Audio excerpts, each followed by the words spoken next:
ہم نے انسان کو محنت اور مشقت ہی میں پیدا کیا. محنت، مشقت، تکلیف یہ ہر انسان کا مقدر ہے، کرنی ہی ہے. فرق صرف یہ ہوتا ہے کہ کسی کی مشقت اور محنت جسمانی زیادہ ہے، اینٹیں ڈھو رہا ہے غریب، کسی چلا رہا ہے.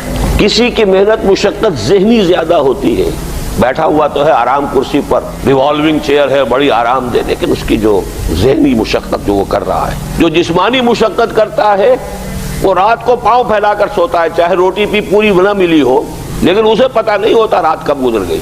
اور یہ دوسرے جو ہوتے ہیں انہیں رات کو بھی نیند نہیں آتی، مخملی گدیروں پر بھی نہیں آتی. انہیں ضرورت ہوتی ہے ہپنوٹکس کی بھی، سیڈیٹیوز کی بھی، ٹرینکولائزرز کی بھی، یہ ساری چیزیں وہاں چلتی ہیں، اس لیے کہ ان کی جو کوفت ہے وہ کسی اور قسم کی. لیکن بچا ہوا کوئی نہیں ہے. محنت، مشقت قرآن نے اتنی قسمیں کھا کر اللہ نے کہا ہے. ہم نے انسان کو، یہاں کسی انسان کی تخصیص نہیں ہے. محنت، مشقت، اور اس محنت مشقت کے ساتھ اس میں غالب نے ایک اور رنگ داخل کیا ہے، اس کے ساتھ غم بھی. مثلا حیوان اور انسان میں کیا فرق ہے؟ بیل ہے، کولو چلا رہا ہے، مشقت تو وہ بھی کر رہا ہے. بار برداری کا اونٹ ہے، بوجھ ڈھو رہا ہے ادھر سے ادھر تک، محنت تو وہ بھی کر رہا ہے. انسان محنت بھی کرتا ہے، مزید اس کو رنج اور غم جو سابقہ اس کو پیش آتا ہے. بیل کو پتہ بھی نہیں ہوگا میری کو اولاد بھی ہے، نسل بھی ہے، وہ کوئی بیمار ہے، کس حال میں ہے. گائے کو بھی اپنے بچے کی خبر ہوگی، وہ چھوٹا سا جب ہے دودھ پیتا ہے، اس کے بعد اسے کیا پتا وہ کہاں گیا کہاں نہیں ہے. انسان کو جو تکلیفیں جھیلنی پڑتی ہیں، پھر جو غم جھیلنے پڑتے، وہ حیوان کے لیے نہیں ہے، یہ انسان کے لیے. اسی لیے کہا غالب نے کہ قید حیات و بند غم اصل میں دونوں ایک ہیں. موت سے پہلے آدمی غم سے نجات پائے کیوں؟ تو یہ مشقت اور غم دونوں کو شامل کر لیجئے. انسان کا معاملہ حیوان سے بدتر ہے اس پہلو سے. کبھی کسی بیل کو، اونٹ کو وہ صدمہ نہیں ہوا ہوگا کہ بیٹا نے سینے تان کر کہا ابا جان آپ چھوڑیے، آپ کیا باتیں کرتے ہیں، آپ دقیانوسی باتیں کرتے ہیں، اب زمانے کا رنگ بدل گیا. وہ جو بوڑھے باپ کو جو اس وقت صدمہ پہنچتا ہے، یہی ہے وہ جس پر میں نے اپنی جوانی کھپائی ہے، جس میں میں نے اپنے آپ کو انویسٹ کیا ہے. آج یہ میرے سامنے کھڑا ہو کر کیا کہہ رہا ہے. اور یہ تو میں نے بڑی ہلکی مثال دی ہے. گالیاں دینے والے بھی ہیں، ماں باپ کو قتل کرنے والے بھی ہیں. مرتا نہیں ہے بڈھا کہ یہ مرے تو مجھے یہ ساری جائیداد ملے اور مجھے آزادی حاصل ہو. اے انسان، تجھے مشقت پر مشقت جھیلتے ہوئے، محنت پر محنت کرتے ہوئے ہی آگے بڑھنا ہے، اور پھر اپنے رب کے حضور میں پیش ہونا ہے. یہ اور مصیبت ہے. کسی اونٹ اور کسی بیل سے محاسبہ نہیں ہے وہاں. اس روز کہے گا کافر کاش میں مٹی ہوتا، انسان بنا ہی نہ ہوتا میں، جسے آج ہم بہت بڑا شرف سمجھ رہے ہیں، شرف انسانیت. کاش کہ میں مٹی ہوں، یہ انسان کی حیثیت مجھے دی ہی نہ جاتی کہ میں آج یہاں کھڑا ہوں جواب دے کے لیے. حضور نے فرمایا کل نفس یغدو فبائع نفسہ فموتقھا وموبقھا.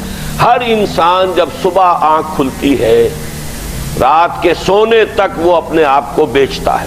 کوئی جسمانی مشقت اپنی بیچ رہا ہے، شام کو 100 روپے لے کر آیا ہے، اس نے اپنی جسمانی محنت بیچی ہے نا.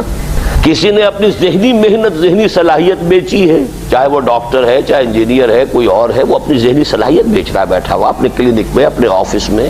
بائع نفسہ، اپنے آپ کو بیچتا ہے. یہ بیچنا تو ہر ایک کا ہے، ہر شخص بیچ رہا ہے اپنے آپ کو. کوئی بدبخت وہ ہے جو یہ ساری مشقت جھیل کر بھی رات کو جہنم لے کر آیا ہے. کر مشقت بھی جھیلی اور لے کر بھی آیا آگ کے انگارے، اس لیے کہ حرام کاروبار کیا. کوئی وہ ہے جو اس مشقت کے بعد اپنے نفس کو جہنم کی آگ سے چھٹکارا دے کر آتا ہے. بیچا، جائز جگہ بیچا، جائز طریقے سے بیچا. بیچا اس نے بھی، محنت اس نے بھی کی، مشقت اس نے بھی کی، لیکن اس نے اپنی مشقت کے نتیجے میں اپنے آپ کو برباد کر لیا. تو جب آزمائش میں کوئی پڑے گا تو پتا چلے گا نا کہ کھرا ہے یا کھوٹا ہے. آزمائش میں نہیں آیا، امتحان میں نہیں آیا، کوئی تکلیف آئی نہیں، تو وہ کھرے اور کھوٹے گڑمڑ رہیں گے، ملے جلے رہیں گے. دودھ کا دودھ اور پانی کا پانی جدا نہیں ہوگا. کیا لوگوں نے یہ سمجھا تھا کہ وہ چھوٹ جائیں گے صرف یہ کہنے پر کہ ہم ایمان لے آئے اور انہیں آزمایا نہ جائے گا؟ ہم نے تو آزمایا ہے ان سب کو جو ان سے پہلے آئے. تو یہ تو یوں سمجھیے کہ اس راستے کا ایک مستقل معاملہ ہے. جو آئے سوچ سمجھ کر آئے کہ یہ شہادت گاہ الفت میں قدم رکھنا ہے. لوگ آسان سمجھتے ہیں مسلمان ہونا. جس نے کہا آمنت باللہ، ہم نے آزما لیا. سچ مچ کا یہ ہم پر ایمان کا دعوے دار ہے یا جھوٹ موٹ کا دعویٰ کر رہا ہے؟ یہ سچ مچ کا عاشق ہے یا جھوٹ موٹ کا عاشق ہے؟ ظاہر بات ہے کہ امتحان نہ ہو، آزمائش نہ ہو تو کیسے ان کے مابین تمیز ہوگی؟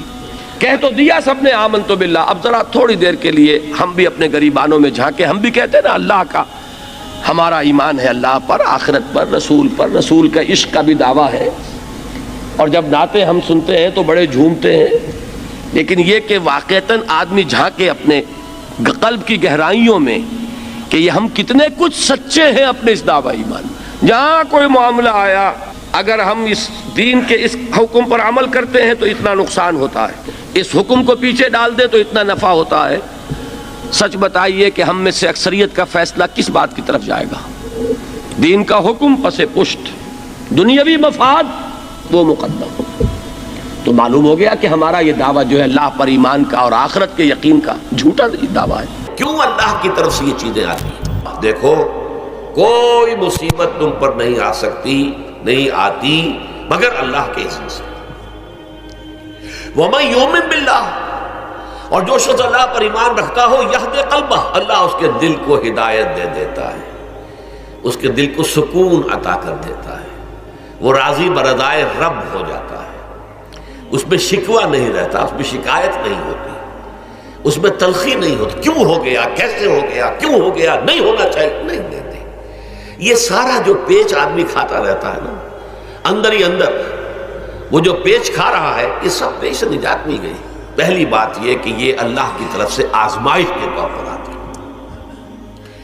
آزمائش، میرا بندہ اس پر صبر کرتا ہے یا نہیں، یا میرے خلاف بکواس کرنے پر آمادہ ہو جاتا ہے۔ اللہ تو ایسا ہے، اللہ نے تو ہم پر کبھی کرم کیا ہی نہیں ہے، اللہ تو ظالم، معاذ اللہ معاذ اللہ معاذ اللہ۔ کہیں ایسا تو نہیں، میرا بندہ جو ہے تکلیف کو جھیلتا ہے میری وجہ سے، یہ سمجھ کے کہ اللہ کی طرف سے آئی۔ یہ سب جو ہے یہ بہت بڑی کامیابی ہے اگر انسان کو حاصل ہو جائے۔ اور اس صبر کے نتیجے میں دو اور باتیں پیدا ہوتی ہیں۔ یہ مضامین علیحدہ علیحدہ دروس کے اندر آتے رہے ہیں، لیکن آج ایک نئے عنوان کے تحت جمع ہو کر آ رہے ہیں۔ پہلی بات یہ ہوتی ہے کہ یہ امتحان کا نتیجہ کیا نکلتا ہے کہ آپ نے ایک امتحان پاس کیا تو آپ کے اگلے درجے میں ترقی ہو جاتی ہے۔ 5ویں کا امتحان پاس کر لیا نا تو 6ٹھی میں جائیں گے، اب 6ٹھی کا امتحان پاس کریں گے تو 7ویں میں جائیں گے، 7ویں کا پاس کریں گے تو 8ویں میں۔ درجہ بدرجہ انسان کی دینی، ایمانی اور روحانی ترقی کا ذریعہ یہ آزمائش ہوتی ہے۔ جتنا اس میں صبر ہوگا، جتنا اس میں تسلیم و رضا جو ہے آپ حاصل کرتے جائیں گے تو آپ کے درجے بلند ہوتے چلے جائیں گے۔ آپ کا امتحان کڑے سے کڑا آئے گا، بڑے سے بڑا آئے گا، مشکل سے مشکل تر آئے گا۔ ایک وقت میں ایم اے کا امتحان بھی آپ کو دینا ہوگا، ایک وقت میں ہو سکتا ہے پی ایچ ڈی کے لیے تھیسس آپ لکھیں، پھر اس کے اوپر جو ہے ٹیم بیٹھی ہوئی اور آپ سے وہ بحث کرے، جرا کرے آپ سے، وہ بھی کرنا ہوگا۔ لیکن یہ کہ اگر پرائمری ہی میں فیل ہو گئے تو اس کا سوال ہی پیدا نہیں ہوتا کہ کبھی آپ ایم اے کا یا پی ایچ ڈی کا تھیسس بھی لکھیں۔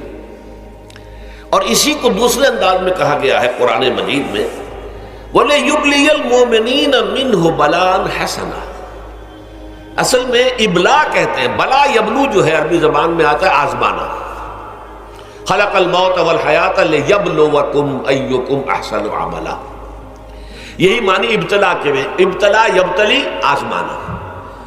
ابلا یبلی جو آتا ہے باب افعال سے، اس میں آتا ہے کسی کو کسی تکلیف میں ڈال کر اس کو نکھارنا، کہ اس کا جوہر نکھر جائے، اس کے اندر جو خیر ہے وہ اور چمک جائے، لوگوں کو بھی معلوم ہو جائے کہ یہ شخص اس مقام کا اہل ہے، اس کے اندر یہ صلاحیت ہے، اس میں یہ قوت موجود ہے۔ تو یہ گویا کہ اہل ایمان کی صلاحیتوں کو نکھارنے کے لیے اور ان کے درجات کی ترقی کے لیے بھی اللہ تعالیٰ دنیا کے اندر یہ مصیبتیں اور امتحانات جو ہیں آزمائش کے حوالے سے افراد پر بھی اجتماعی طور پر بھی لاتا ہے۔ اور ایک اس کا اور بھی ہے، اہل ایمان پر اس طرح کی ابتلا و آزمائش کی ایک نوعیت اور بھی ہے، اور وہ یہ ہے کہ جو بھی آپ سے غیر ارادی طور پر یا یہ کہ آپ نے کوئی گناہ ارادی طور پر بھی کر لیا، اللہ تعالیٰ اس کی سزا اسی دنیا میں دے کر آخرت کی سزا سے محفوظ کر دیتا۔ گویا کہ اس سے بڑا خیر کیا ہوگا؟ یہاں کی سزا کیا ہے؟ جھیل لی آپ نے، بخار آ گیا، ٹانگ ٹوٹ گئی، چلیے 3 مہینے آپ بستر پر پڑے رہے نا، اور کیا ہوا؟ کچھ نہیں۔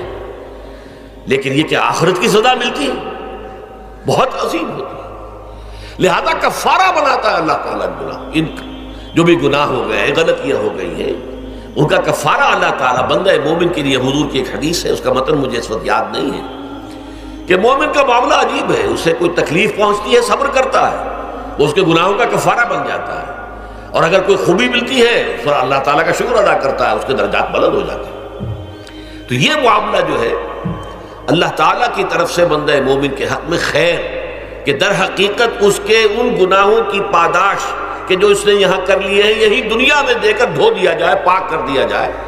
جیسے آپ کو معلوم ہے دھوبی جو ہے کپڑے کو بھٹی میں چڑھاتا ہے، گرم پانی میں ڈالتا ہے کہ ڈالتا ہے تاکہ اس کا میل نکلے، اس کے آگے پٹکتا بھی ہے ذرا اس کو تاکہ وہ میل اچھی طرح چھٹ جائے اس سے۔ اسی طرح اگر دنیا میں ہمارے میل چھٹ جائیں، دنیا میں اگر ہمارے گناہ دھل جائیں تو یہ بڑے نفع کا سودا ہے، بڑے نفع کا سودا ہے، بڑے نفع کا سودا ہے۔ اس اعتبار سے آپ غور کیجئے کہ اگر یہ حقائق ہمارے سامنے رہے تو کیا کوئی تکلیف دنیا کی ہمیں بھاری محسوس ہوگی؟